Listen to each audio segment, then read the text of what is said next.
ترقی کی ڈیفینیشن یہ ہے، بلندیوں تک پہنچنا ترقی نہیں کہلاتا، خوب سمجھ لیں، بات سے بات نکلتی ہے. دیکھو بلندی تک پہنچنا ترقی نہیں ہے، ترقی یہ کہ آج آپ جس اسٹیپ پہ ہیں کل اس سے ایک قدم آگے چلے جائیں، موجودہ حالت سے اگلی حالت بہتر ہو، اٹ از کالڈ ترقی. اس کو انگلش میں پروگریس کہتے ہیں. یہ میں انگلش جھاڑنے کے لیے نہیں، اردو کا ترقی کا لفظ سمجھانے کے لیے، کیونکہ آج کل لوگوں کو انگلش زیادہ سمجھ میں آ رہی ہے. تو جس اسٹیپ پہ آپ ہیں نا اس اسٹیپ سے ایک قدم آگے نکلنا کیا کہلاتا ہے؟ ترقی. دنیا میں کسی کا باپ بھی ترقی نہیں کر سکتا اگر وہ اپنی غلطیوں کی اصلاح کی کوشش نہ کرے اور غلطیوں کی ریزن تک پہنچنے کی کوشش نہ کرے کہ یہ غلطی ہوئی کیوں.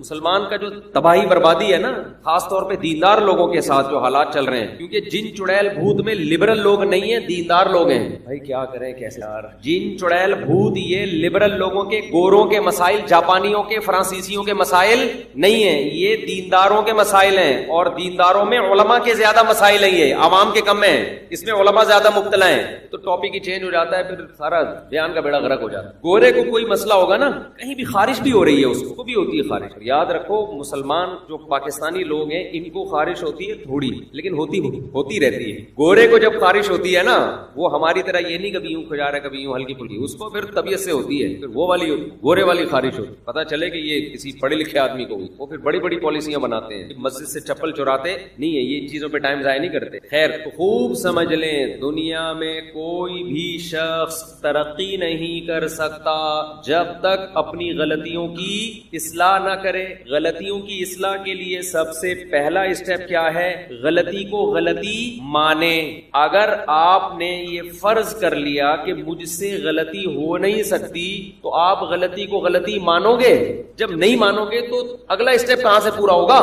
اچھا یہ میں عرض کر دوں، ہم میں سے جب بھی کسی پوچھا جائے کہ انسان سے غلطی ہو سکتی ہے تو وہ زبان سے کہتا ہے ہاں ہو سکتی. آپ اس سے پوچھے آپ سے بھی غلطی ہو سکتی ہے، وہ کہے گا ہاں ہو سکتی ہے. پھر آپ کہیں یہ والا کام جو آپ سے ہوا ہے غلط ہوا ہے، یہاں کے میٹر گھوم جائے گا. اس کو کہے گا میں کیسے غلط کر سکتا ہوں، میں پاگل ہوں کیا؟ چیزیں ایسی ہوتی ہیں جو انسان زبان کی حد تک مانتا ہے، عملی لائف میں اس کو قبول نہیں کرتا. زبان سے سب کہتے ہیں کہ یار آدم سے غلطی ہو سکتی تھی تو ہم اور آپ کس کھیت کی مولی ہیں. اتنا کانسیپٹ کا کلیئر ہونا کافی نہیں ہے، کانسیپٹ کا ٹھیک ہونا کافی نہیں ہے. آپ پریکٹیکلی عملاً یہ دکھاؤ کہ میں مانتا ہوں کہ مجھ سے غلطیاں ہو سکتی ہیں، میں مانتا ہوں مجھ سے غلطی ہو سکتی ہے. اس کی مثال ایسے ہے، آپ کسی سے بھی پوچھو کہ ایک دن مرنا ہے، سب کہیں گے ہاں کیا ہے مرنا ہے. تو آپ اس سے کہو بھائی پھر تو یہ ابھی 60 سال کی عمر میں اتنا بڑا بنگلہ کیوں خرید رہا ہے؟ اگر تجھے ابھی پتا چل جائے موت کا فرشتہ قبر میں اتارے گا تو یہ بنگلے کا سودا کرے گا؟ فوراً کہے گا نہیں بھائی میں پاگلوں میں کرائے پہ رہ لوں گا.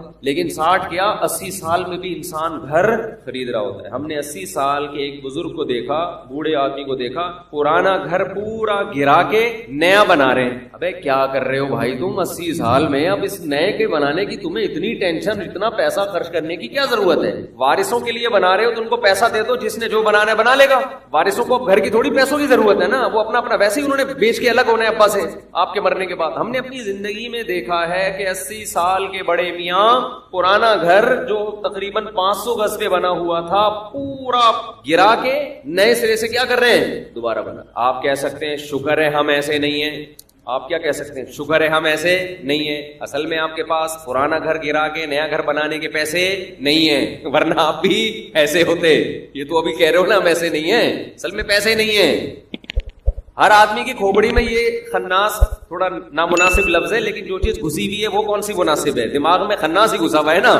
جب وہ نامناسب ہے تو اس کا لفظ بھی پھر نامناسب ہی ہوگا. دنیا میں خدا کی قسم سب سے مشکل کام پتہ ہے کیا ہے؟ وہ کام جو سب سے آسان ہے وہ سب سے مشکل ہے. سب سے آسان یہ ہے کہ دنیا کو مسافر خانہ سمجھنا شروع کر دو، کیونکہ ہے 2 اور 2 4 کی طرح ہے. سب سے مشکل کام یہی بنا ہوا ہے کہ دنیا کو مسافر خانہ سمجھنے کے لیے تیار نہیں ہے. میرا وہ ذاتی گھر والا بیان پاس سے بات مل رہی ہے، جلدی سے ابھی کی طرف آؤں گا. ابھی کسی نے مجھے بتایا کہ لوگ ہوٹل میں بیٹھے ہوتے ہیں نا، کھانے وانے کھا رہے ہیں، چائے پی رہے ہیں، تو میرے قریبی دوست مجھے بتاتے رہتے ہیں کہ آپ کا ٹاپک چل نکلا تو آپ کے بارے میں ہم نے دیکھا کہ اگلا کیا کہہ رہے ہیں. پھر مجھے آ کے رپورٹ پیش کر رہے ہوتے ہیں کہ آپ کے بارے میں مارکیٹ میں یہ چل رہا ہے. آج کل تو وہ ہی والا بیان بہت چل رہا ہے مارکیٹ میں. ہی والا بیان جو ہے نا وہ فیلنگز کو بچانے کے لیے، وہ لطیفہ برائے لطیفہ نہیں ہے، وہ اس کو خامخواہ کا ہی نہیں ہے. وہ اس پہ ہے کہ آپ کی LGBT والا قانون پاس ہو گیا نا تو فیلنگ چینج ہوں گی تو آپ کو چینج سمجھا جائے گا. تو فیلنگز کو بچاؤ، اپنی شادی کرو تاکہ آپ کو احساس ہو کہ میں مرد ہوں اور 4 دفعہ کرو گے تو 4 دفعہ احساس ہوگا، یہ بتانے کے لیے کہ پھر LGBT کی آپ کو ضرورت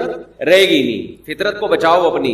تو خیر اس نے بتایا کہ لوگ بیٹھے ہوئے چائے پی رہے تو آپ کا تذکرہ چل نکلا، ان کو نہیں پتا تھا کہ یہ میرے ریلیٹیو ہیں، تو انہوں نے بتایا کہ میرا کوئی بیان انہوں نے چلایا ذاتی گھر کے بارے میں تو ذاتی گھر کو کوئی ویلیو نہیں دیتا نا، تو پہلے اچھا کھاؤ، اچھی بیوی رکھو، اچھی سواری رکھو، اچھی تعلیم، اس کے بعد پھر بھی بہت بچ رہے ہیں تو چلو اپنا ذاتی گھر لاسٹ میں جا کے بنا لو۔ جبکہ لوگ سب سے پہلے کس کو فوکس کرتے ہیں؟ ذاتی گھر کو۔ کسی نے کہہ رہے ہیں وہ شارٹ کلپ سنا اور کہا کہ اس مفتی کے بیان کو نہیں سننا چاہیے، آپس میں گروپ میں بات کر رہے تھے کہ اس مفتی کی باتیں مت سنا کرو، ذاتی گھر جو انتہائی امپورٹنٹ چیز ہے اس کو کہہ رہے کہ نہیں۔ تو بات اصل میں یہی ہے کہ آپ کے بیان بھی اچھے نہیں لگ رہے کہ آپ دنیا کو مسافر خانہ کے لیے تیار نہیں ہے، پھر تو ظاہر ہے تو کانسیپٹ ہی آپ کا، ایک آدمی جنت جہنم کو نہیں مانتا، اس کو آپ کا نماز پڑھو گے تو جنت ملے گی، وہ کہے گا اس کے بیان مت سنا کرو، یہ نماز پڑھوا کے ٹائم ضائع کروا رہا ہے، یہی کہے گا نا۔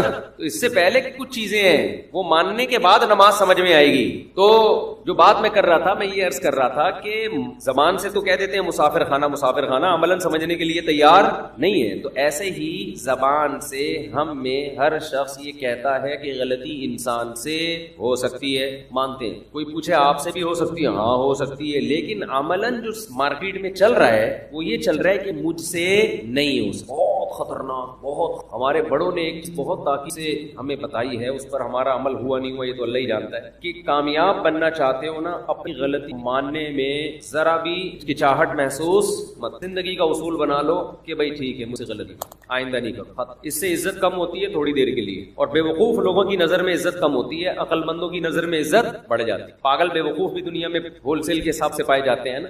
اچھا، جن احمقوں کی نظر میں عزت کم نہیں ہوتی، تھوڑے وقت کے بعد انہی کی نظر میں بھی آپ رسوا ہو جاتے ہو، کیونکہ آپ کو جب غلطی ماننی نہیں ہے تو اصلاح کا موقع نہیں ملتا، ماننی نہیں ہے تو اصلاح کا موقع کہاں سے ملے گا؟ ہمارے نبی صلی اللہ علیہ وسلم سے زیادہ کوئی صحیح ہو سکتا ہے بھائی؟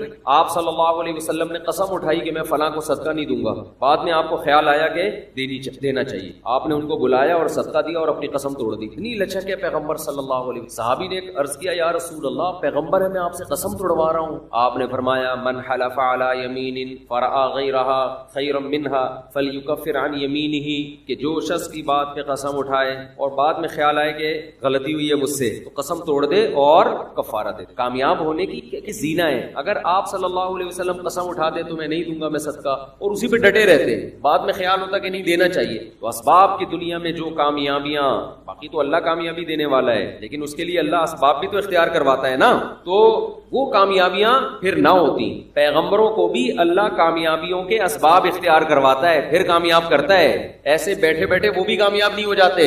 ایک کامیاب انسان کی جتنی کوالٹیز ہیں جو کسی کامیاب بننے کے لیے ضروری ہیں وہ تمام صفات پیغمبروں میں پائی جاتی ہیں۔ ان میں ایک صفت یہ بھی ہے کہ اگر کوئی خطا ہوئی ہے اس کا فوراً اقرار کر لینا۔ سمجھتے ہو کہ نہیں سمجھتے؟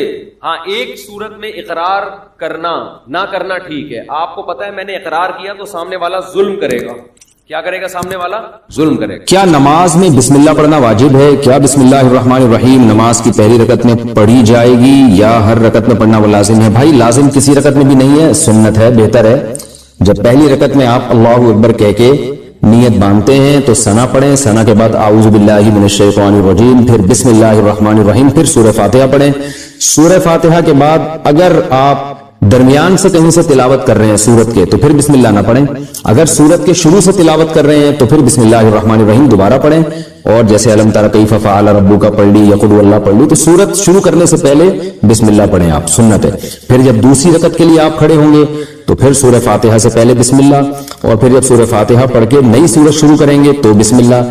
اگر سورت شروع نہیں کرتے، قرآن کے درمیان سے پڑھتے ہیں تو پھر بسم اللہ نہ پڑھیں، کیونکہ بسم اللہ سورت شروع کرنے سے پہلے پڑھنا سنت ہے، تو چاہے سورہ فاتحہ ہو یا کوئی نئی سورت ہو اس سے پہلے بسم اللہ عام حالات میں بھی پڑھنی چاہیے اور نماز میں بھی۔ ہاں، سورہ توبہ جب آپ پڑھیں گے تو پھر اس سے پہلے بسم اللہ الرحمن الرحیم نہ پڑھیں آپ، لیکن یہ واجب نہیں ہے، میں نے بتایا سنت ہے، چھوٹ جائے تو کوئی گناہ نہیں ہے۔ کیا خدا حافظ کہنا غلط ہے؟ خدا حافظ کہنا کیسا ہے، اس کا جواب دینا کیسا ہے؟ محمد سلمان انڈیا سے۔ جائز ہے، اس میں کوئی حرج نہیں ہے۔ خدا حافظ کا مطلب فی امان اللہ، اللہ کی امان میں، تو خدا تمہارا حافظ ہو، کوئی حرج نہیں ہے اس میں، کہہ سکتے ہیں، اس کا جواب بھی دے سکتے ہیں، نہ دینا چاہیں تو بھی تو بھی ٹھیک ہے، دینا چاہیں تو بھی آپ کہتے ہیں کہ اللہ تمہارا بھی حافظ ہونے کے بعد ہو۔ دعا ہے بھائی، یہ دعا کے لیے کوئی ثبوت کی ضرورت نہیں ہوتی۔ بسم اللہ کی جگہ 786 لکھ سکتے ہیں کیا؟ حافظ ساجد انڈیا سے 786 کا مطلب کیا ہے اور اسے لکھنا کیسا ہے؟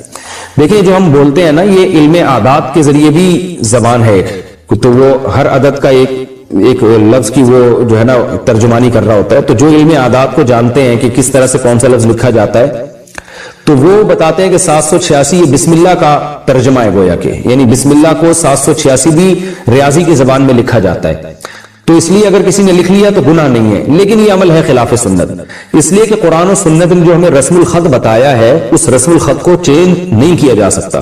جیسے بسم اللہ جب لکھنی ہے تو بیم، جیسے اس کی مثال ایسے جیسے آپ رومن میں بسم اللہ لکھ رہے ہوں تو آپ نے وہ عربی رسم تو چینج کر دیا نا، تو اس لیے یہ عمل بہرحال خلاف سنت ہے۔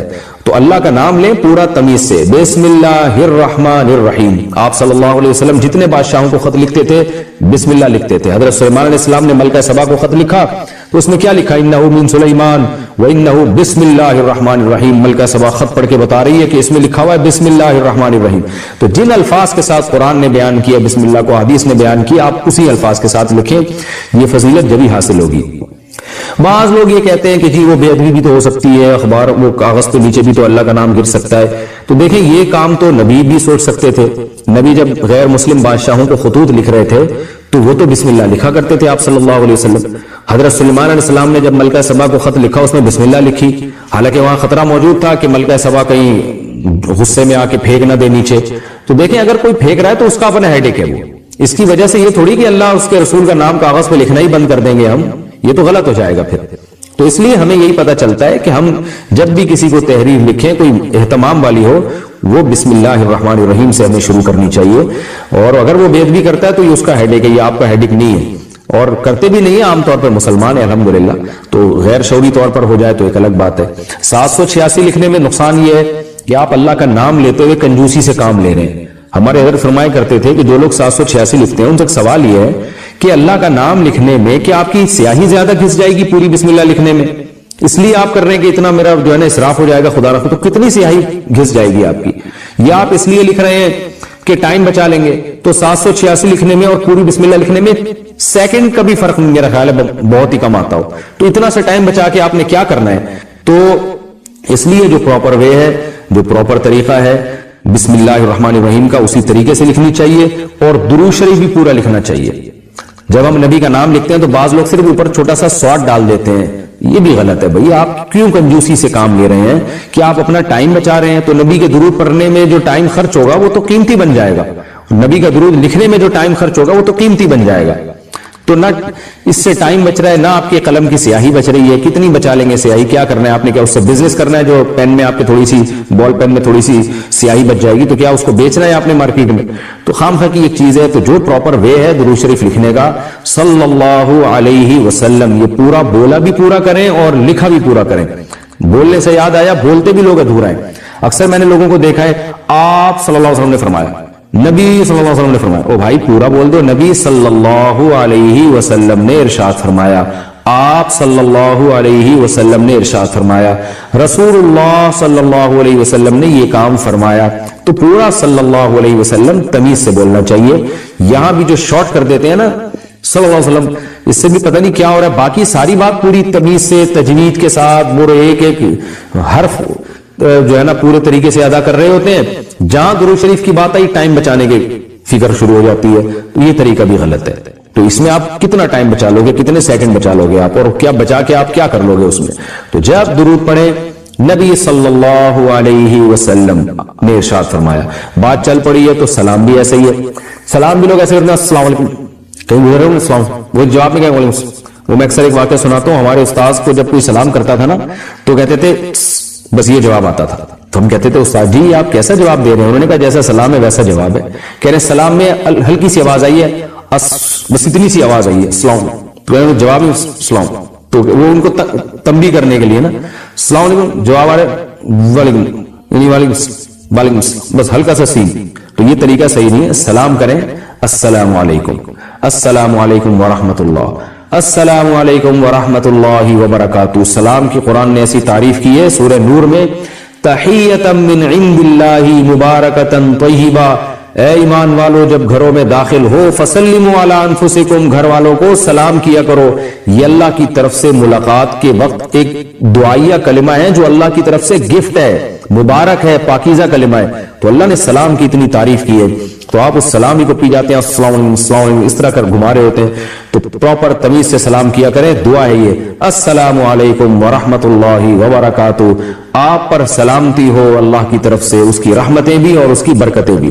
تو خالی تھوڑا سلام بھی کر سکتے ہیں، السلام علیکم، یہاں تک بھی. مزید اگر آپ اس میں تڑکا لگانا چاہتے ہیں السلام علیکم ورحمۃ اللہ، اور اگر آپ اس کی سپرلیٹو ڈگری پہ جانا چاہتے ہیں تو السلام علیکم ورحمۃ اللہ وبرکاتہ. پھر جو اس طرح سے جب سلام کرتا ہے نا انسان، پھر جواب میں بھی اسی سٹائل میں جواب دینے میں مزہ آتا ہے. تو ایسے کوئی سلام کرے تو آپ جواب دیں وعلیکم السلام ورحمۃ اللہ وبرکاتہ. ایسے خاندانی طریقے سے ہونا چاہیے. بسم اللہ بھی خاندانی ہونی چاہیے. بسم اللہ الرحمن الرحیم. بسم اللہ، یہاں بھی لوگوں کو دیکھیں ہم نے گھما دیتے ہیں وہ، بسم اللہ الرحمن الرحیم ایسے پڑھا کریں. نماز پڑھتے ہوئے انسان کو کتنی دور سے کراس کیا جا سکتا ہے؟ اگر چھوٹی مسجد ہے، چھوٹی مسجد کا ہال ہے تو اس میں تو کہیں سے بھی کراس نہیں کیا جا سکتا.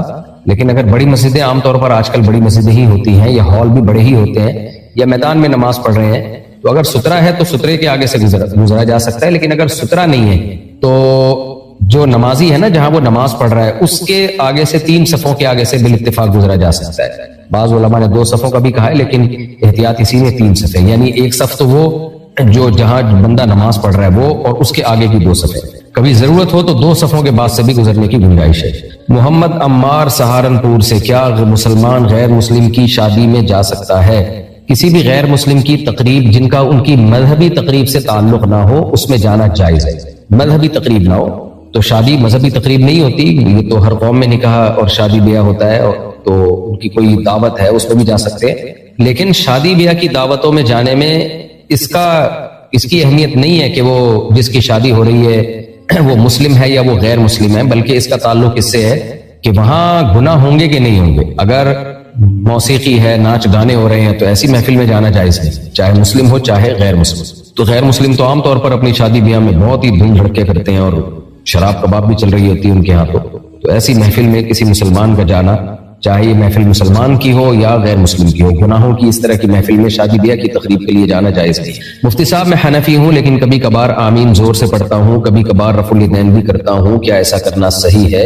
امام ابو حنیفہ اور ان کے دونوں ساتھی اور اہل کوفہ ابراہیم نخعی رحمہ اللہ تعالی، سفیان ثوری جیسے محدثین، جرح و تعدیل کے ائمہ، وکیع بن جراح، یہ بڑے بڑے ائمہ گزرے ہیں، اور عبداللہ بن مسعود اور حضرت علی رضی اللہ تعالیٰ عنہ کے جو اصحاب تھے ان کے بارے میں یہ ثابت ہے کہ وہ رفع الیدین کے بغیر نماز پڑھا کرتے تھے، اصحاب کوفہ بھی اور اہل مدینہ بھی.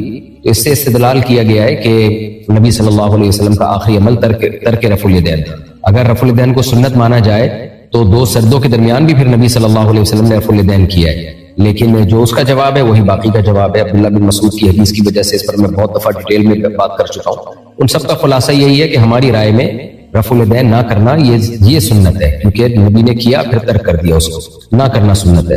لیکن یہ کوئی اتنا بڑا جھگڑا نہیں ہے، اگر کوئی رفع الیدین کر لیتا ہے تو بھی ٹھیک ہے، اور کبھی کبھار زور سے آمین پڑھ لیتا ہے تو بھی ٹھیک ہے. جو نبی سے زور سے آمین ثابت ہے وہ تعلیم کے لیے، تاکہ پتہ چلے کہ بھئی یہاں پر آمین کہا جا رہا ہے. کیونکہ نبی صلی اللہ علیہ وسلم بعض دفعہ جہرن تلاوت بھی، زور سے تلاوت بھی ظہر میں کیا کرتے تھے، تاکہ بتانے کے لیے کہ یہ بھی یعنی میں پڑھ کیا رہا ہوں. تو تعلیم کے لیے نبی نے بعض دفعہ زور سے بعض اعمال کیے ہیں، اصل میں ان میں آہستہ کرنا سنت ہے.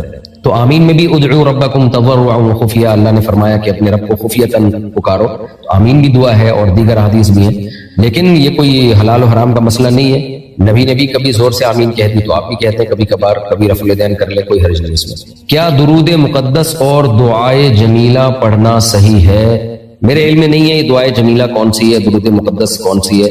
اگر یہ صحیح سند سے حدیث سے ثابت ہے تو پڑھ لیں، ثابت نہیں ہے تو دعاؤں کے لیے الفاظ کا ثبوت ضروری نہیں ہے. لیکن جب ایک چیز سنت سے ثابت ہے تو اس کو فوکس کریں. درود ابراہیمی ہے، دیگر بہت سارے درود ہیں، وہ پڑھ لیں.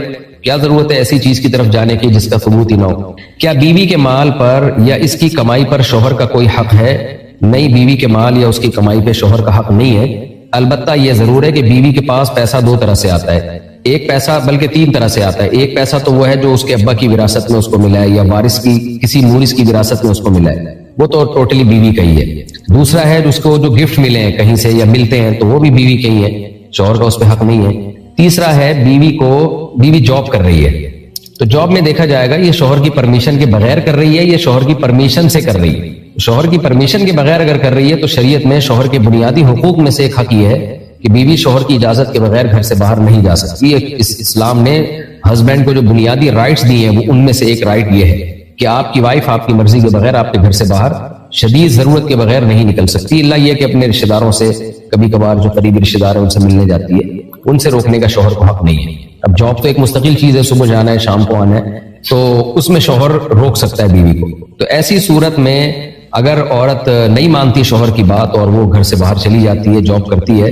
تو پھر شوہر نان نفقے سے ہاتھ کھینچ سکتا ہے کہ ٹھیک ہے تم کما رہی ہو تو پھر اپنا خرچہ خود اٹھاؤ, میرے ذمے تو تمہارا نان نفقہ اس وقت ہے جب تم میری بیسک چیزوں میں اطاعت کرو.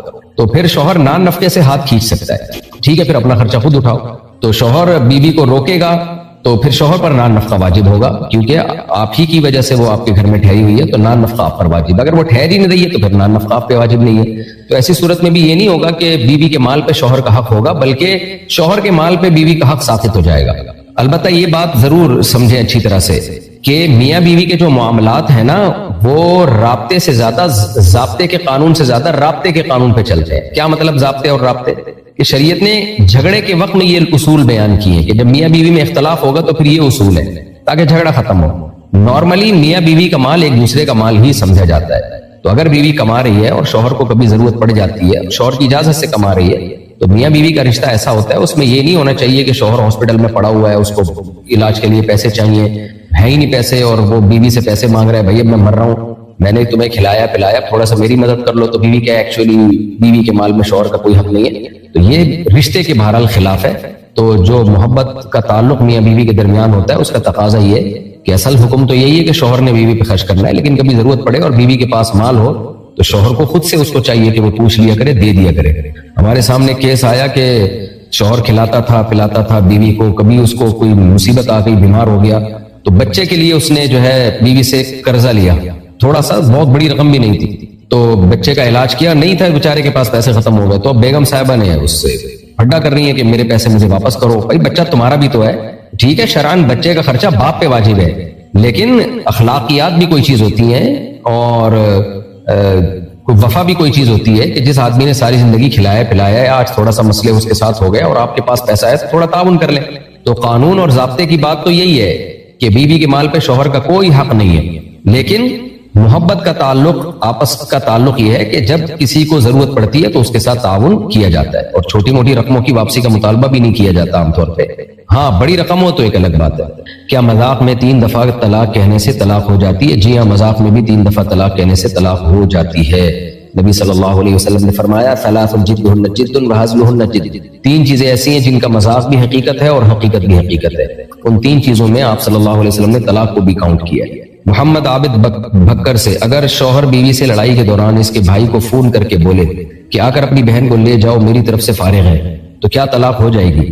دیکھیں یہ عرف سے اس کا تعلق ہے. میری رائے اس بارے میں یہی ہے کہ فارغ کا لفظ ابھی واضح طور پہ طلاق کے لیے نہیں ہے, دونوں معنوں میں استعمال ہوتا ہے. تو اگر کوئی کہتا ہے نا کہ اپنی بہن کو آ کے لے جاؤ, تو شاید بعض مفتیان کرام فتویٰ دیں کہ یہ قرینہ ہے طلاق پر کہ بہن کو لے جاؤ, کیونکہ لے جانا جبھی ہوتا ہے جب ڈیورس دے رہا ہوں. لیکن میرا خیال یہی ہے اس بارے میں کہ ایسا واضح قرینہ نہیں ہے. یہ بعض دفعہ لوگ ویسے ہی کہہ رہے ہیں اس کو لے جاؤ, یہ فارغ ہے یعنی میرے کسی کام کی نہیں ہے, تو ان کی طلاق کی نیت نہیں ہوتی.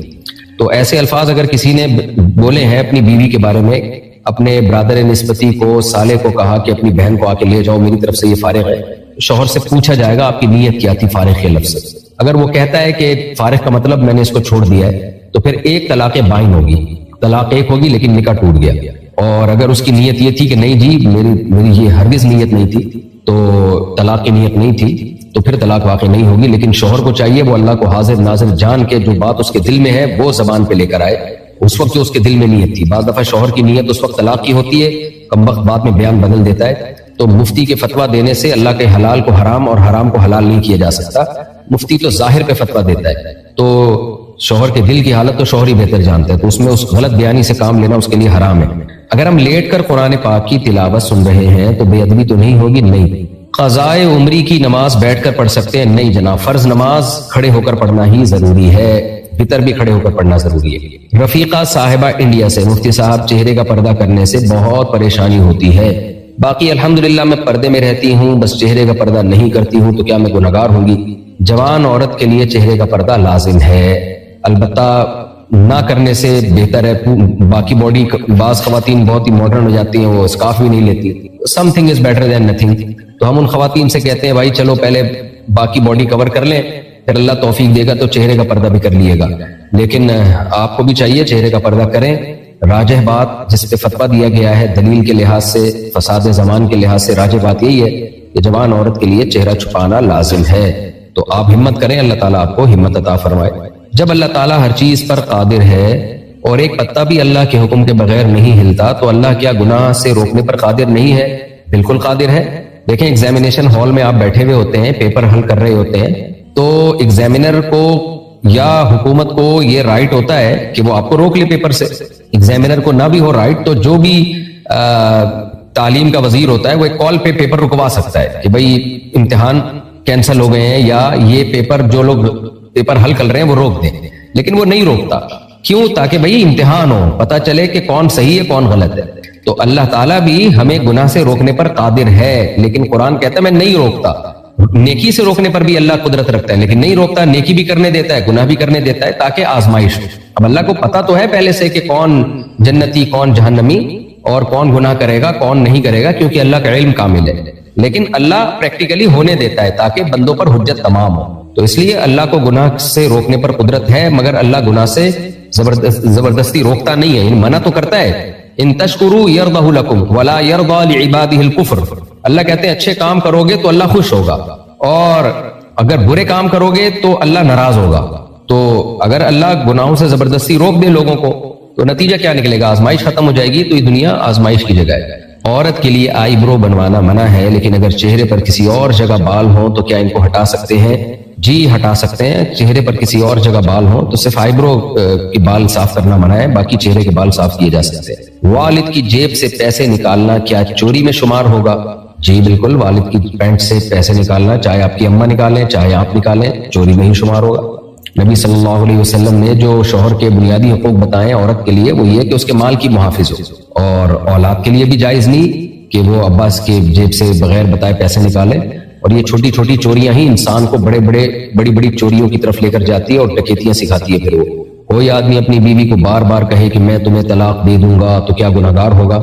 طلاق دے دوں گا دھمکی ہے، تو یہ غیر خاندانی ہونے کی دلیل ہے۔ بلا وجہ بیوی کو بار بار طلاق کی دھمکیاں دینا، جو خاندانی لوگ ہوتے ہیں ان کے گھر میں طلاقوں کے تبصرے نہیں ہوتے، وہ زندگی گزارتے ہیں۔ ہاں جب ضرورت پڑے اور واقعی دینے کا ارادہ ہو، اتنا مسائل کھڑے ہو گئے ہوں کہ جانبین کے خاندان بیٹھ کے بھی مسئلہ حل نہ کر پا رہے ہوں اور مرد فیصلہ کر لے کہ اب میں نے بہرحال اس کو چھوڑنا ہے، تو ایسے موقع پہ پھر دھمکی اس لیے دی جائے کہ بھئی چھوڑنے سے پہلے ایک دفعہ وارننگ دے دو تو ٹھیک ہے۔ لیکن بعض لوگوں کی عادت ہوتی ہے گھر میں بات بات پہ طلاق کی دھمکیاں، بات بات پہ طلاق کے تذکرے، تو یہ اچھے خاندانوں میں یہ نہیں ہوتا۔ آپ کے غیر خاندانی ہونے کی یہ دلیل ہوگی کہ اگر اس طرح سے کوئی بھی مرد کرتا ہے، اور عورت کو اس سے بہت تکلیف ہوتی ہے، اور پھر بعض دفعہ ایسے مردوں کی زبان پہ طلاق آ بھی جاتی ہے اور پھر وہ ساری زندگی پچھتاتے ہیں، روتے پھرتے ہیں، اور پھر اہل حدیثوں سے فتویٰ لا کے حرام بیوی کو حلال بھی کرنے لگتے ہیں۔ مفتی صاحب میری بہت ساری نمازیں قضا ہیں، وہ کسی طریقے سے معاف نہیں ہو سکتی، کیا بغیر پڑھے؟ نہیں، دین اللہ حق ان یقضی، اللہ کا دین جو ہے، اللہ کا قرضہ، وہ زیادہ اس بات کے لائق ہے کہ اس کو چکایا جائے۔ تو دیکھیں آپ نے کروڑوں روپے کسی کے کھا کے ہڑپ کر گئے ہوتے تو وہ نہیں معاف ہوتا، بلکہ اس میں تو آپ کو فوراً دینا ہوتا ہے۔ اللہ کا قرضہ جو نماز آپ کے ذمے ہے اس میں تو اللہ نے آسانی رکھی ہے کہ بھائی آسانی سے جتنی پڑھ سکتے ہو پڑھ لو۔ اس لیے علماء کہتے ہیں کم سے کم ایک دن میں ایک دن کی نمازیں قضا کر لے، یعنی 5 فرض نمازیں پڑھ لے، صرف فرائض، اس میں سنت موقدہ نہیں، اور وتر بھی پڑھ لے ساتھ میں، تو ہر نماز کے ساتھ ایک نماز پڑھ لے، اس میں کون سی پریشانی کی بات ہے؟ تو اس لیے اس طرح سے آپ نمازیں پڑھیں۔ ہاں حرج جب ہوتا ہے جب آپ سے کہا جاتا کہ ساری زندگی کی نمازیں ایک ہی دن میں کمپلیٹ کرنی ہے یا ایک مہینے میں کمپلیٹ کرنی ہے، تو فجر کے ساتھ فجر پڑھ لیں، ظہر کے ساتھ ظہر پڑھ لیں، عصر کے ساتھ عصر پڑھ لیں، مغرب کے ساتھ مغرب پڑھ لیں، عشاء کے ساتھ عشاء پڑھ لیں، وتر کے ساتھ وتر پڑھ لیں۔ اور یہ نہیں ہو سکتا ایک ہی دن میں ٹائم نکال کے ساری نمازیں ایک دن کی ایک ٹائم پہ پڑھ لیں، جس طرح سوٹیبل ہو اس طرح آپ پڑھ لیں، لیکن یہ معاف نہیں ہوتی۔ اس کے معاف ہونے کی ہمارے پاس قرآن و سنت میں کوئی دلیل نہیں ہے۔ بعض لوگ کہتے ہیں نا قضاء عمری کی دلیل بتاؤ، بھائی قضاء عمری نماز پڑھے بغیر ساقط ہو جاتی ہے، اس کی دلیل بتاؤ۔ اس کی کوئی دلیل نہیں ہے۔ نبی اس کی جب بھی نماز قضا ہوئی ہے چاہے کسی عذر سے ہوئی ہو، نبی کی تو نماز کسی عذر سے ہی قضا ہوئی نا، آنکھ نہیں کھلی، تو آپ نے ہمیشہ نماز پڑھی ہے۔ تو یہ بغیر پڑھے معاف نہیں ہوتی نمازیں. تو آپ ایک دن میں ایک دن کی پڑھ لیا کریں, جتنی ہو جائیں ٹھیک ہے. جو رہ جائیں گی پھر اگر اللہ نے آپ کو مال دیا ہے تو اس کی فدیہ کی وصیت کر دیں, پھر اللہ سے امید ہے انشاءاللہ اللہ تعالیٰ معاف کر دے گا. اور اگر اللہ نے مال نہیں دیا تو پھر اللہ سے امید ہے اللہ وہ بغیر پڑھے ہی معاف کر دے گا, کیونکہ آپ کے ذمہ جو کام تھا آپ نے پورا کر دیا. نماز میں دل نہیں لگتا کیا کرے؟ کوئی بات نہیں, نماز میں دل نہ لگے تو بھی نماز پڑھیں. غلام کا کام کیا ہوتا ہے؟ اطاعت کرنا. آپ نے اپنے نوکر کو, اپنے غلام کو کہا کہ جاؤ بازار سے میرے لیے 6 انڈے لے کر آؤ. وہ کہتے ہیں میرا دل نہیں لگ رہا, میں کیا کروں؟ آپ کہو گے یہ میرا ہیڈک نہیں ہے, دل نہیں لگ رہا یا لگ رہا ہے, مجھے تو جو کام میں نے تمہیں دیا ہے وہ پورا کرو. تو وہ اگر آپ کا کام پورا کرے گا, بازار سے 6 انڈے جا کے لے آئے گا, جو کام آپ کہہ رہے ہیں کرے گا, تو پوری تنخواہ آپ اس کو دیں گے. تو اسی طرح اگر نماز, اللہ نے ہمیں حکم دیا نماز پڑھو اور کوشش کرو دل لگانے کی. دل لگنا فرض نہیں ہے. اللہ نے یہ نہیں کہا دل نہیں لگے گا تو نماز قبول نہیں کروں گا. اللہ نے کہا ڈیوٹی پوری کرو, تو آپ ڈیوٹی پوری کریں. تو جو اللہ نے نماز پہ برکتوں کے وعدے کیے ہیں اور اجر کا وعدہ کیا وہ مل جائے گا. اور اگر یہ سوچ کے کہ دل نہیں لگ رہا نماز چھوڑنا شروع کر دی تو پھر بہت بڑے کبیرہ گناہ کے آپ مرتکب ہو جائیں گے. دل لگنا اپنے اختیار میں نہیں ہے, دل لگانے کی کوشش کرنا اپنے اختیار میں. تو آپ کوشش کریں کہ نماز کی طرف دھیان رہے, لگ جائے ٹھیک ہے, نہیں لگے تو بھی ٹھیک ہے. کیا خواتین کا تعزیت کے لیے جانا جائز ہے؟ ہمارے ہاں جب کسی کی ڈیتھ ہو جاتی ہے تو خواتین تعزیت کے لیے جاتی ہیں اور چہرہ بھی دیکھتی ہیں, جبکہ وہ ان کے نامحرم بھی ہوتے ہیں. اس کا کیا حکم ہے؟ بالکل غلط رسم ہے یہ میت کا چہرہ جا کے دیکھنا. میت چھپانے کی چیز ہے, اور ویسے بھی وہ نامحرم ہے, کیوں جا کے اس کو دیکھ رہی ہے جا کے؟ اور میت کو تو حکم ہے پردہ ڈالنے کا اس پہ, تو اس کے تو صرف قریبی لوگ دیکھیں, بھائی ہے, باپ ہے, بیٹا ہے, بیوی ہے, بہن ہے, یہ لوگ میت کو دیکھیں. پوری محلے کی عورتیں جا کے میت کو دیکھ رہی ہوتی ہے, بہت ہی غلط رسم ہے. اس کو رسم کو ترک کرنا واجب ہے. باقی تعزیت کے لیے جانا ٹھیک ہے. کوئی جو ریلیٹو خواتین ہوتی ہیں وہ کسی مرحومہ کو جا کے تعزیت, مرحومہ کہہ رہا ہوں, کسی کے شوہر کا انتقال ہو گیا یا بھائی کا انتقال ہو گیا, تو ایسی عورت کو جا کے تسلی کے جملے بول سکتی ہیں, تسلی دے سکتی ہیں. لیکن جو نامحرم میت ہے اس کی جو رونمائی کی رسم ہوتی ہے یہ بہت غلط ہے, شریعت کے مزاج کے بالکل خلاف ہے. اس کو ترک کرنا لازم ہے.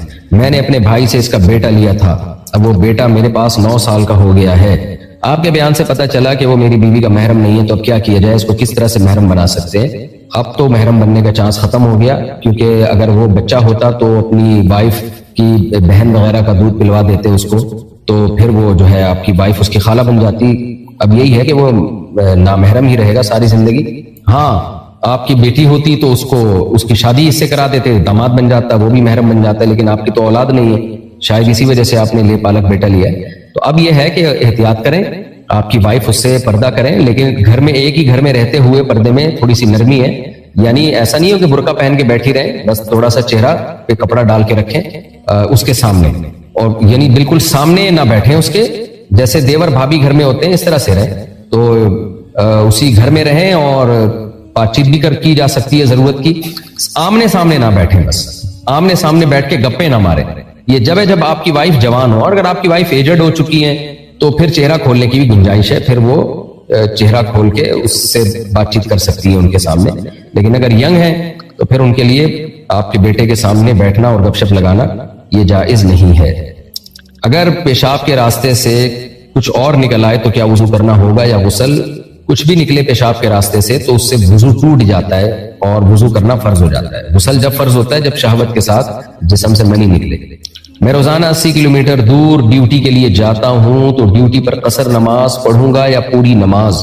80 کلومیٹر دور آپ گھر سے جاتے ہیں تو 80 کلومیٹر سے کوئی تعلق نہیں ہے. شہر سے باہر اگر آپ 80 کلومیٹر دور جاتے ہیں تو آپ کو 80 کلومیٹر دور جانے کی نیت سے جب آپ شہر سے باہر نکلتے ہیں تو آپ کو قصر نماز پڑھنی پڑے گی. لیکن اگر شہر سے باہر 80 کلومیٹر دور نہیں, اپنے گھر سے 80 کلومیٹر ہے, تو پھر قصر نماز نہیں ہے. اگر عورت اپنے محرم کے سامنے ٹخنوں سے اوپر لباس پہنے تو کیا یہ جائز ہے؟ جائز تو ہے, لیکن بے شرمی کی بات ہے. ہماری خواتین کا جو ڈریسنگ ہے بالکل ویسٹرن ڈریسنگ کی طرف آ رہی ہے. اس کی مثال ایسے ہے جیسے میں کہوں میں اگر اپنے ابو کے سامنے قمیض نہ پہنوں, اپنے بھائی کے سامنے میں اگر قمیض نہ پہنوں تو جائز ہے؟ جائز تو ہے, لیکن نارملی یہ عمل ٹھیک نہیں ہے, حیا کے خلاف ہے. اسلام حیا کو پروموٹ کرتا ہے, تو مسلمان عورت کا پراپر ڈریس ہونا چاہیے. تو بھائیوں سے بھی حیا کا تقاضا یہ ہے, تو وہ بھی مرد, ان سے حیا کا تقاضا یہ ہے کہ پراپر ڈریس پہنے. تو حرام کی بات نہیں ہے, لیکن بہرحال یہ اپریشیٹ نہیں ہے اور شریعت اس کو غلط سمجھتی ہے, اس کی کہ جو ہے حوصلہ شکنی کرتی ہے. صحابیات اور اس زمانے سے لے کے آج تک مسلم عورتیں پراپر ڈریس پہنتی رہی ہیں. تو شریعت کی بھی کبھی کسی ایسی چیز کو پروموٹ نہیں کر سکتی جو سوسائٹی میں حیا کے خلاف ہو. تو اس لیے ان کو چاہیے کہ پورا ڈریس پہنے وہ مردوں کے سامنے، چاہے محرم ہی کیوں نہ ہو. اونٹ کا گوشت کھانے سے کیا وضو ٹوٹ جاتا ہے؟ اونٹ کا گوشت کھانے سے وضو ٹوٹنے کا مسئلہ اختلافی ہے. جمہور امت کے نزدیک وضو نہیں ٹوٹتا. حنابلہ کے نزدیک، جو سعودی عرب کے لوگ چونکہ امام احمد حنبل کو فالو کرتے ہیں، ان کے نزدیک وضو ٹوٹ جاتا ہے. دلائل دونوں طرف ہے. جمہور امت کے نزدیک یہ حکم منسوخ ہے. ابتدائے اسلام میں لوگوں کو وضو کا عادی بنانے کے لیے کچھ احکام میں سختی کی گئی تھی. آگ پہ پکی ہوئی چیز کھانے سے بھی وضو ٹوٹ جاتا تھا اور اونٹ کا گوشت کھانے سے بھی وضو ٹوٹ جاتا تھا. تو آہستہ آہستہ یہ احکام میں پھر آسانی دی گئی ہے اور پھر صرف حدث سے وضو ٹوٹنے کا حکم دیا گیا. حدث کا مطلب جسم سے کوئی نجاست نکلے. صدقے کی رقم کیا ہم غیر مسلم ضرورت مند کو دے سکتے ہیں؟ جی بالکل دے سکتے ہیں. زکوٰۃ نہیں دے سکتے، نارمل صدقہ دے سکتے ہیں. نماز میں کھجانے سے کیا نماز ہو جاتی ہے یا نہیں؟ کتنی دیر کھجانے سے نماز ٹوٹ جاتی ہے؟ نماز میں حرکت کرنا غیر ضروری ہے، جائز نہیں ہے. تو اتنی حرکت اگر نماز میں کسی نے کی، اس میں بعض علماء تو کہتے ہیں جلدی 3 دفعہ حرکت کی تو نماز ٹوٹ جائے گی. یہ قول بھی ہے لیکن اس میں ظاہر ہے مشکل ہے. اور دوسرا قول یہ ہے کہ آپ نے نماز میں اتنی حرکت کی کہ اگر دیکھنے والا آپ کو اس وقت دیکھ لیتا تو وہ یہ سمجھتا کہ آپ نماز میں نہیں ہو، کیونکہ نماز کی ایک خاص حیت ہوتی ہے. تو اتنی حرکت کی، بار بار کھجا رہے ہو کہ نیا آدمی آئے تو سمجھے کہ شاید آپ نماز نہیں پڑھ رہے. تو اس کو حرکت کثیرہ کہتے ہیں. تو اتنی حرکت کرنے سے نماز ٹوٹ جاتی ہے. تو اب یہ جو نماز پڑھ رہا ہے وہ خود فیصلہ کرے کہ یہ حرکت زیادہ ہے یا کم ہے.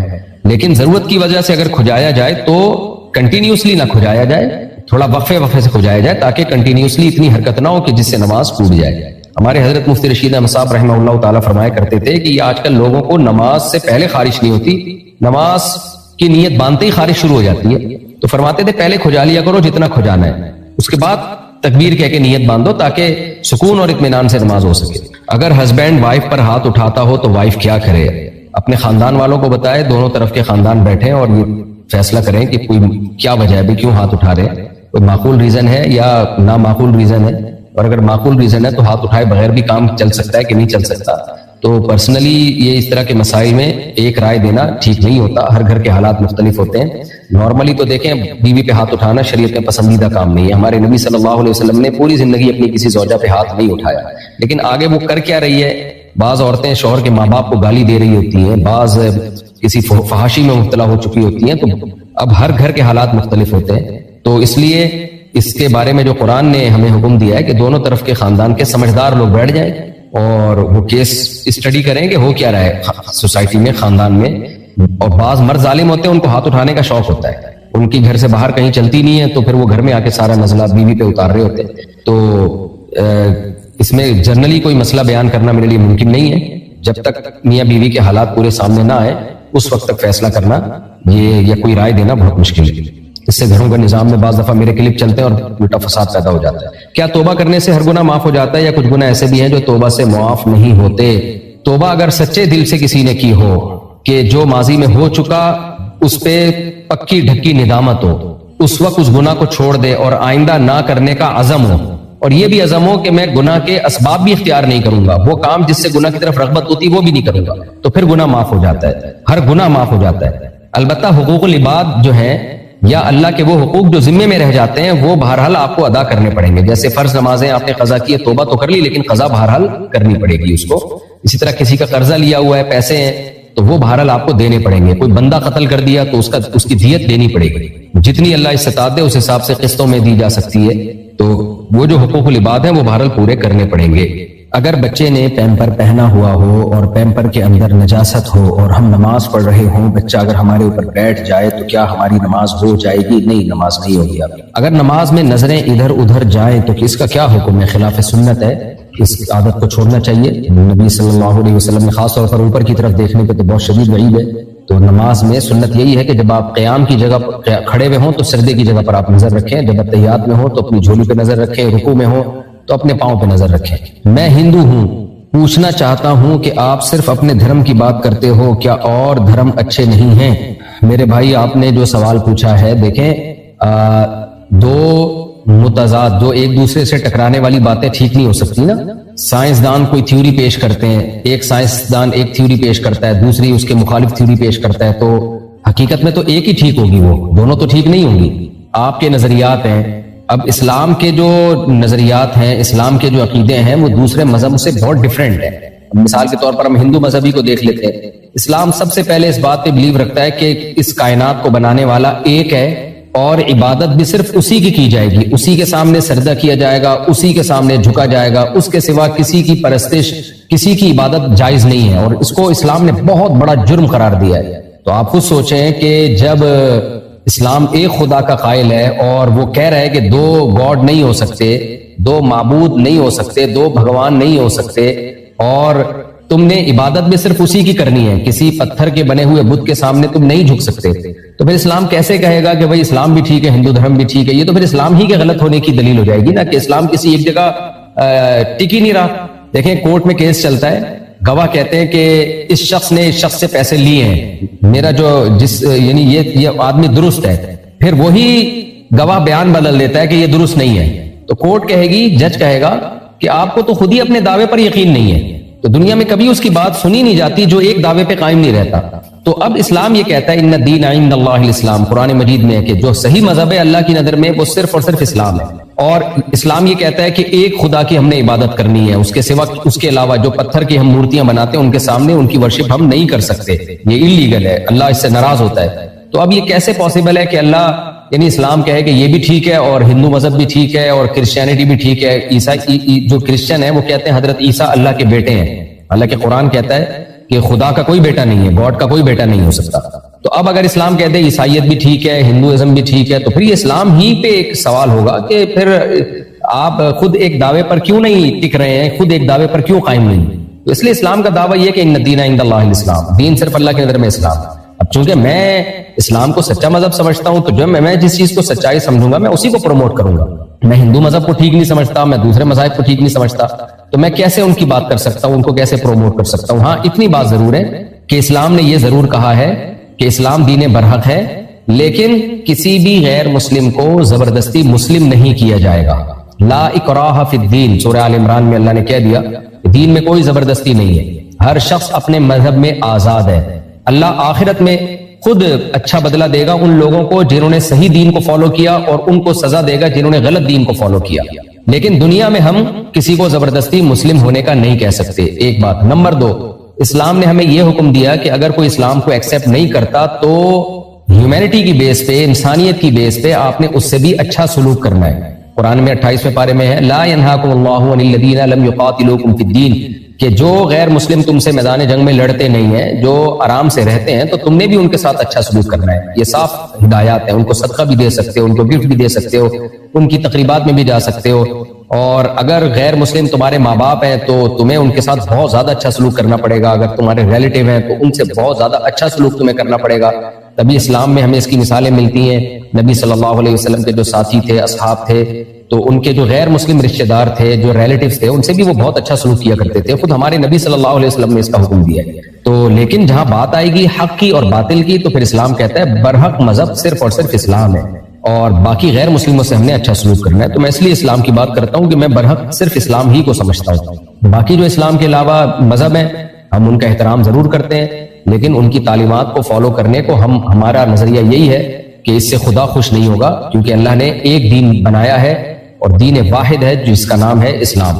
کیونکہ اس کی تعلیمات بالکل کلیئر ہیں. وہ تعلیمات ہیں جو توحید کی ہے، ایک خدا، پھر 5 ٹائم نماز ہے، پھر رمضان کے روزے ہیں، پھر بیت اللہ کا حج ہے، اللہ کے گھر کا ہم حج کرتے ہیں، پھر شراب حرام کر دی اللہ نے، زنا کو حرام کر دی اللہ تعالیٰ نے. تو جتنی اچھی اچھی باتیں ہیں، یأمرون بالمعروف وینہون عن المنکر، کہ نبی کی جو ذمہ داری ہے، قرآن کہتا ہے برائیوں سے روکیں گے، اچھائیوں کو فروغ دیں گے. جتنی اچھائیاں اسلام میں ہیں شاید دنیا کے کسی مذہب میں نہیں ہے، اور جتنی برائیوں سے اسلام ہمیں روکتا ہے دنیا کا کوئی مذہب روک نہیں سکتا. اس میں طہارت کا نظام ہے اور بہت ساری چیزیں. آپ جب اسلام کو نیوٹرل ہو کے جب آپ اسٹڈی کریں گے تو آپ دیکھیں گے کہ اسلام اس سپیریئر ہے. باقی وہی بات میں دوبارہ ریپیٹ کرتا ہوں، لیکن ہمیں یہ اجازت نہیں ہے کہ ہم کسی دوسرے مذہب والے کی انسلٹ کریں، اس کی توہین کریں. انسانیت کے ناطے ہمیں حکم یہ ہے کہ اس کے ساتھ ہم اچھا سلوک کریں. سوتیلا باپ محرم ہے یا نہیں؟ سوتیلا باپ محرم ہے، اس سے پردہ فرض نہیں ہے اور اس سے زندگی میں کبھی نکاح بھی نہیں ہو سکتا. لیکن آج کل فساد کا دور ہے، اس لیے سوتیلے باپ جب لڑکی جوان ہونے لگے تو سوتیلے باپ سے تھوڑا سا اس کو ریزرو ہونا چاہیے. بعض جگہوں پہ ہم نے دیکھا ہے کہ جوان بیٹیوں سے گلے مل رہے ہیں، ان کے چہرے پہ بوسہ لے رہے ہیں. یہ چیزیں زمانے میں بالکل ٹھیک نہیں ہے. یہ چیزیں فتنوں کا ذریعہ ہے۔ کیا بتوں کے کپڑے بنانا جائز ہے؟ نہیں، جائز نہیں ہے۔ حجامہ کی شرعی حیثیت کیا ہے؟ دیکھیں، حجامہ ایک علاج ہے جس کی حدیث میں تاکید ہے، بہت سی بیماریوں میں اس میں شفا ملتی ہے۔ نبی صلی اللہ علیہ وسلم نے فرمایا، مجھے جبریل نے حکم دیا کہ اپنی امت کو حجامے کا کہیں۔ نبی صلی اللہ علیہ وسلم خود حجامہ کروایا کرتے تھے، مہینے میں ایک دفعہ آپ کا معمول تھا۔ لیکن آج کل یہ ہوتا ہے کہ کچھ چیزیں حدیث سے ثابت ہوتی ہیں، کچھ ہمارے حکیم طبیب لوگ اس میں کچھ ضرورت سے زیادہ تڑکا لگا دیتے ہیں، کیونکہ بزنس اس وقت تک نہیں ہو سکتا جب تک آپ کسی چیز کو حد سے زیادہ نہ بڑھاؤ، اس کو حد سے زیادہ ویلیو نہ دو۔ تو بزنس کے پوائنٹ آف ویو سے اب لوگوں نے اتنی حدیثیں گڑھ لی ہیں حجامہ کے بارے میں، اور اتنے سارے کپ فلانی جگہ لگانے سے یہ فائدہ، فلانی جگہ لگانے سے یہ فائدہ۔ بھائی اس کا آپ کو کہاں سے تحقیق ہے؟ کیا کس نے بتایا آپ کو یہ؟ اس لیے اس میں کوئی بہت ہی ماہر ہو تو اس سے تو ٹھیک ہے، کروا لینا چاہیے۔ نارملی میں آج کل جس طرح سے حجامے کو لوگ پروموٹ کر رہے ہیں اور 20 بیماریوں میں حجامہ، اس کی کوئی دلیل نہیں ہے۔ تو بہتر یہی ہے کہ سنت کے مطابق بس مہینے میں ایک دفعہ جو یہ ہڈی ہے نا اپنے کندھوں کے درمیان میں جہاں سنت ہے، بس وہاں کر لیا کرے، کافی ہے۔ مفتی صاحب، میں جس کمپنی میں جاب کرتا ہوں مجھے وہاں پر داڑھی کاٹنے کا کہتے ہیں اور نماز کا ٹائم بھی نہیں دیتے۔ جاب چھوڑنے کا سوچ رہا ہوں لیکن گھر والے دوست منع کر رہے ہیں، کیا کروں؟ بھائی فرض نماز ہر صورت میں پڑھنی پڑے گی، داڑھی کاٹنا بھی جائز نہیں ہے، اس لیے اللہ پہ توکل کا تقاضا یہی ہے کہ آپ دوسری جاب تلاش کریں، اس کو چھوڑ دیں آپ۔ اور عورتوں کے لیے کون کون سے زیور پہننا جائز ہے؟ 7 طرح کے زیور خواتین پہن سکتی ہیں۔ مفتی صاحب، بہت سے لوگ اپنی لڑکیوں کی شادیاں نہیں کراتے، پیسے والا لڑکا ڈھونڈتے رہتے ہیں، اس چکر میں لڑکیاں 40 سال کی ہو جاتی ہیں، والدین کو بددعائیں دے رہی ہوتی ہیں، اس بارے میں رہنمائی فرمائیں۔ اتنی زیادہ لڑکی کی عمر ہو جائے تو یہ تو ظالم ماں باپ ہیں، پھر تو شریعت میں پھر یہ حکم ہے کہ وہ اپنے باپ کی مرضی کے بغیر بھی شادی کر سکتی ہے، اپنے چچا کو ساتھ ملا لے یا کزن کو ملا لے، بھائی کو ملا لے، کوئی بھی نہیں ہے تو پھر کورٹ میرج کر سکتی ہے، اس میں کوئی حرج نہیں ہے۔ باقی کس میں کتنا حوصلہ ہے یہ تو میں نہیں، اس کو تو میں کچھ نہیں کہہ سکتا، لیکن ایک حد ہوتی ہے۔ بعض ماں باپ نے اپنی بچیوں کی زندگیاں تباہ و برباد کر دی، تو نکاح کرنا یہ عورت کا بنیادی حق ہے، ہر لڑکی کا بنیادی حق ہے۔ ماں باپ اگر اس میں سستی کر رہے ہوں اور بلا وجہ لڑکیوں کے رشتے کا انکار کر رہے ہوں تو پھر لڑکی کورٹ میرج کر سکتی ہے ایسی صورت میں۔ نارملی تو ہم اس کو اپریشیٹ کبھی بھی نہیں کرتے، اس میں نقصانات زیادہ ہیں، لیکن ایسی صورت میں شرعاً جائز ہے۔